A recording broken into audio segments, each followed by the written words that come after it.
Hello दोस्तों, welcome to our channel. तो आज मैं बात करने वाला हूं कि आप हमारे जो टारगेट्स हैं वो किस तरह के टारगेट्स रहने वाले हैं, क्या चीज़ें आगे की हैं। तो मैं आप लोगों को पहले ही बता चुका हूं कि जो न्यू स्टूडेंट्स के लिए है क्या स्ट्रेटेजी रहने वाली है। वो वीडियो जो है या तो आ गई होगी या अब आ जाएगी, क्योंकि मुझे भी नहीं पता कि कौन सी वीडियो पहले जाने वाली है।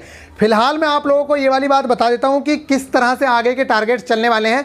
तो सबसे पहले मेरा जो उद्देश्य है, मेरा हमेशा से यही चीज़ रहती है कि आप चाहे 5 ही चीज़ें पढ़ो, लेकिन वो आप लोगों को याद होनी चाहिए। तो अब तक काफ़ी सारा सिलेबस कंप्लीट हो चुका है।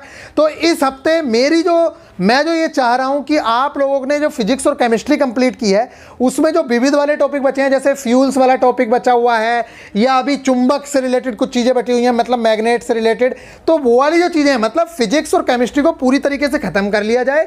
उसके साथ साथ स्टैटिक के कुछ टॉपिक कर लिए जाएं और फिर नेक्स्ट वीक से हम लोग बहुत अच्छे से और नए टारगेट, मतलब बायोलॉजी से हम लोग सारी चीज़ें स्टार्ट करने वाले हैं, जिसमें न्यू स्टूडेंट भी अपने आप को ऐड कर सकते हैं। क्योंकि अब तक क्या था, फिजिक्स और केमिस्ट्री एक दूसरे से लिंकेज भी रखती हैं, और मान लो फिजिक्स चल रही थी, वो बीच में आता तो उसको नहीं समझ आती, केमिस्ट्री चल रही थी बीच में आता नहीं समझ आती। लेकिन अब बायो स्टार्ट होगी तो वो स्टार्टिंग से उस चीज़ को फॉलो भी कर सकता है, तो बिल्कुल भी घबराने की कोई बात नहीं है। दूसरी चीज़, किसी भी बच्चे ने अगर अभी तक टेस्ट सीरीज परचेज नहीं की है तो वो टेस्ट सीरीज परचेज कर सकते हैं, क्योंकि आज है लास्ट डेट इनका 14 मंथ्स वाला। तो आप लोग अगर परचेज करते हैं तो आप लोगों का ही बेनिफिट होने वाला है। क्यों? क्योंकि मैं पहले भी बता चुका हूं कि आप लोगों को एक बहाना चाहिए होता है पढ़ने के लिए, और टेस्ट सीरीज एक बहुत अच्छा बहाना देती है। और हम लोग संडे की इवनिंग में 2 टेस्ट लगाते हैं, एक फुल टेस्ट और एक प्रीवियस ईयर टेस्ट। तो इससे क्या होता है, हम लोगों की तैयारी बनी रहती है, और इसी बहाने हम लोग 3 दिन पढ़ाई भी करते हैं, उससे अगले दिन रिवीजन भी करते हैं, और फिर टेस्ट देते हैं, और फिर उस चीज़ का एनालिसिस करते हैं। और टेस्टों से हमें लगातार सीखने को मिलता है, जिस तरह से हम लोग अपने मार्क्स में इंप्रूवमेंट देखते हैं। तो बस ये वाली चीज़ें थी। तो अगर किसी ने अभी तक परचेज नहीं किया है वो GSP 10 लगा के परचेज कर सकते हैं। दूसरी चीज़, आप लोगों के लिए जो टारगेट हैं उसमें सबसे पहला टारगेट ये है कि एक लाइव टेस्ट चल रहा है साइंस का, ग्रुप डी का, फ्री ऑफ कॉस्ट। आप उस टेस्ट को दें और उसमें अपनी तैयारी को जरूर से जरूर परखें। मतलब सब लोगों को देना ही है, क्योंकि हम लोग साइंस में फिजिक्स और केमिस्ट्री कंप्लीट कर ही चुके हैं, तो आप लोगों को वो टेस्ट देना बनता है। तो सब लोग जरूर से जरूर उस टेस्ट को देंगे ही देंगे।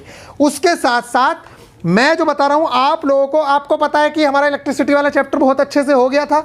इसके बाद आप लोगों के देखो, आप लोग अगर टारगेट कंप्लीट करते चलते हो, चाहे हमारे न्यू स्टूडेंट्स हैं या कोई भी है, अगले हफ्ते से तो न्यू स्टूडेंट्स के लिए सारी चीज़ें हो ही गई हैं, बता दिया गया है।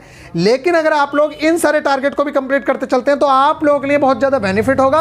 और कल करने से अच्छा है कि आज से शुरू किया जाए, क्योंकि ऐसा नहीं है कि कोई भी चीज़ पड़ी हुई आप लोगों की बेकार चली जाएगी। तो जितने टारगेट्स आप लोगों को दिए जा रहे हैं, आप उन टारगेट्स को जरूर से जरूर कंप्लीट करिए। तो आप लोगों के लिए फिजिक्स में जो है, जैसे मैंने जल्दी जल्दी में कुछ चीज़ें कराई थी, तो मैंने आप लोगों से प्रॉमिस किया था उन चीज़ों को रिवाइज करने का भी टाइम दूंगा, उन चीज़ों को दोबारा कराऊंगा। तो आप लोगों को विद्युत धारा के चुंबकीय प्रभाव जो 13 चैप्टर है, उसके अंदर आप लोगों को मैग्नेट का बेसिक पता होना चाहिए कि नॉर्थ पोल, चुंबक का बेस पता होना चाहिए, मैग्नेटिक में क्या क्या चीज़ें होती हैं, कौन सा जो जनरेटर है, जैसे जनरेटर है वो किस सिद्धांत पे काम करता है, मोटर किस सिद्धांत पे काम करती है। यहाँ से इस तरह के ही क्वेश्चन पूछे जाते हैं। या मतलब विद्युत जनरेटर जो है उसके किसने मतलब उसे बनाया है, आविष्कार किसने किया है, ये सारी चीज़ें आप लोगों के लिए इंपॉर्टेंट है। और जनरेटर कौन सी एनर्जी को किस एनर्जी में चेंज करता है, ये आप लोगों के लिए क्वेश्चंस, इस तरह के क्वेश्चंस लगातार पूछे जाते रहते हैं। तो आपको विद्युत मोटर पता होनी चाहिए, जनरेटर पता होना चाहिए, ये सारी चीज़ें आप लोगों को पता होनी चाहिए। वो इस चैप्टर से आप जान पाओगे। NCERT का चैप्टर नंबर 13 है, 10th की NCERT आप लोगों को पता होना चाहिए। ये है, देखो 10th की NCERT है और चैप्टर नंबर 13 बहुत ज़्यादा इंपॉर्टेंट है। अब मैं दिखाऊं भी क्या इसमें, आप लोगों को सारी चीज़ें पता ही हैं। फिर इसके बाद हम लोग उसी चीज़ को स्टार्ट करने वाले हैं जो हमारी चीज़ें आने वाली हैं। ये आप लोग देख सकते हैं, इसमें फ्लेमिंग के बाएं हाथ का नियम, दाएं हाथ का नियम, ये आप लोगों को पता चल जाएंगे। विद्युत चुंबकीय प्रेरण का क्या सिद्धांत है, तो ये सारी चीज़ें आप लोगों को पता चल जाएंगी। तो बहुत अच्छा है। उसके बाद आप लोगों को इसका जो है यहाँ पे शॉर्ट में सारी चीज़ें मिल जाएंगी। तो ये वाला चैप्टर आप लोगों को कंप्लीट करना है। अगर कोई मेरे को लेक्चर अच्छा मिलता है तो आप लोगों को सजेस्ट कर दूंगा, अदरवाइज आप लोग NCERT से कंप्लीट कर लेते हो तो बड़े आराम से हो जाएगा। और इसकी जो PDF है वो मैं आप लोगों को प्रोवाइड करवा दूंगा।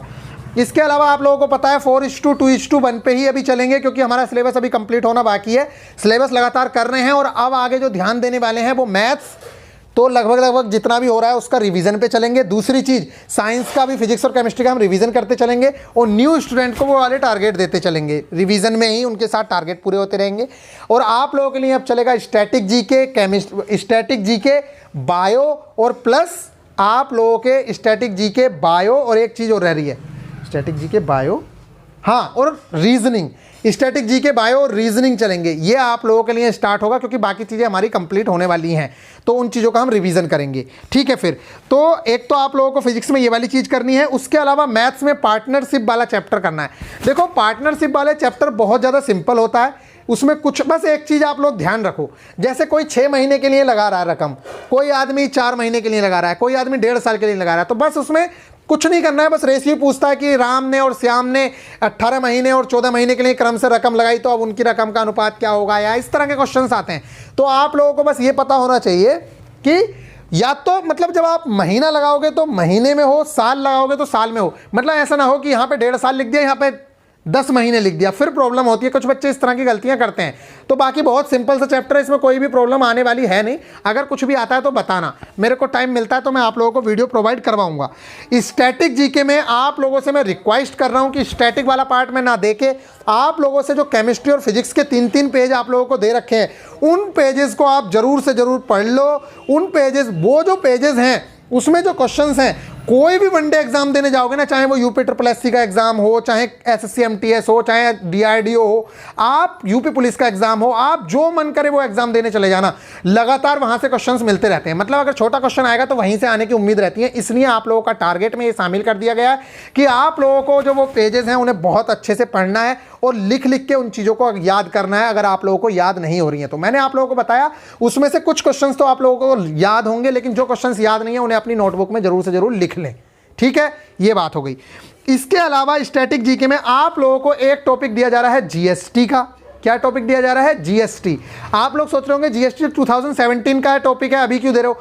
जीएसटी आपके लिए आगे तक इंपॉर्टेंट रहने वाला है, तो आप लोगों को डरने की जरूरत नहीं है। दूसरी चीज, जो नोबेल प्राइज है, आईपीएल है, इससे मैं कल टारगेट में रख रहा हूं, टेंशन लेने की जरूरत नहीं है, बड़े आराम से कवर हो जाएगा, बहुत अच्छे से आप लोग कवर हो जाएगा। आप लोग कहोगे कि हाँ भैया अब हमें ये चीजें याद हो गई, अब हम कभी नहीं भूलेंगे, तो आप उसकी टेंशन मत लो, कल आपके टारगेट में वो चीजें आ रही हैं। फिलहाल मैं नहीं चाहता था कि आप लोगों के ऊपर लोड बढ़े। बच्चे लगातार कह रहे थे भैया रिवीजन का टाइम देना, रिवीजन का टाइम देना, तो आप लोगों को टाइम दिया जा रहा है। घबराओ मत, सिलेबस बड़े आराम से पूरा हो जाएगा। जस्ट मैं डे 1 से यही कहता आ रहा हूं ना कि बड़े आराम से सिलेबस पूरा हो जाएगा। आप लोग कह रहे थे कि भैया हमारे पास टाइम नहीं है, टाइम नहीं है। क्या हो रहा है? अभी कुछ नहीं हो रहा ना। आप लोग किसी बहाने से अच्छे से अपने आप को 70+ की कैटेगरी में ले आओ, फिर उसके बाद जितना हल्ला करना है एग्जाम के लिए आप हल्ला करते रहना। अगर अभी आप 50 पे पढ़े और एग्जाम हो जाए तो आप लोगों की हालत खराब हो जाएगी, मतलब आप सिलेक्शन से बाहर हो। इसलिए मैं ये नहीं कह रहा कि एग्जाम नहीं होना चाहिए, एग्जाम तो होना ही चाहिए। जो बच्चे 70 पे पढ़े अच्छी बात है, लेकिन अगर नहीं हो रहा है तो आप लोगों के लिए एक अच्छा चांस है। ठीक है, तो आप लोग इस चांस का जो है फायदा उठाओ। अगर आप लोगों को भगवान ने ये चांस दिया है तो इस चीज का फायदा उठाओ, फालतू इधर उधर की बातों में इस चीज को वेस्ट मत करो। ठीक है, तो आप लोगों के लिए इतने सारे टॉपिक्स थे, एक बार मैं टारगेट्स दोहरा रहा हूं। ये टारगेट्स न्यू स्टूडेंट भी पूरा करें, क्योंकि इसमें कुछ भी नया नहीं है, क्योंकि 13 चैप्टर है विद्युत धारा के चुंबकीय प्रभाव। आप लोगों ने एक आध बार पढ़ा होगा तो बड़े आराम से वो चीज़ें समझ आएंगी, क्योंकि मैग्नेट के बेसिक से रिलेटेड क्वेश्चंस पूछे जाते हैं। उसके अलावा आप लोगों को पार्टनरशिप करना है। स्टैटिक जीके में मैंने बताया जो केमिस्ट्री और फिजिक्स से 3-3 पेजेस दिए वो आप लोगों को रटे होने चाहिए। अगर एक भी क्वेश्चन उसमें नहीं आता है तो आप लोग अपने आप को धोखा दे रहे हो, क्योंकि वहां से लगातार क्वेश्चन आएंगे। जीएसटी वाला कंप्लीट करना है। इसके अलावा एक चीज मैं भूल गया था, फ्यूल से रिलेटेड मैं आप लोगों को एमसीक्यूज प्रोवाइड कराऊंगा।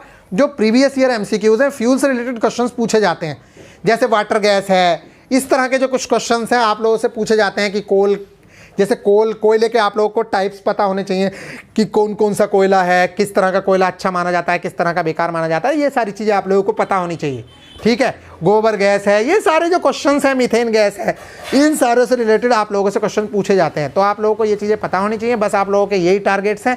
इसके अलावा अभी मैं थोड़ा जल्दी में भी हूँ, तो आप लोगों को बाकी चीज़ें करवा दी जाएंगी, टेंशन लेने की जरूरत नहीं है। फिलहाल आप इतना चीज़ें पूरी करिए, मैं आज टारगेट लिख के भी आप लोगों को सेंड कर दूंगा। मिलेंगे फिर नेक्स्ट वीडियो में, तब तक के लिए बाय, टेक केयर।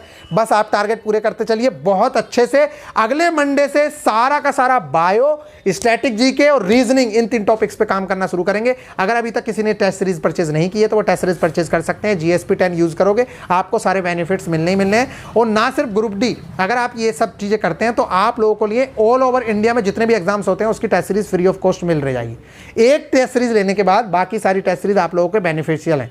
मतलब आप अगर लेखपाल का एग्जाम देना चाहते हो तो लेखपाल का दो, पुलिस का देना चाहते हो पुलिस का दो, जेई का देना चाहते हो जेई का दो, एक ही टेस्ट सीरीज से। इससे बेस्ट क्या होगा यार? ठीक है, 280 रुपीज़ में मतलब कुछ नहीं, मेरे हिसाब से 14 महीने के लिए बहुत बड़ी बात।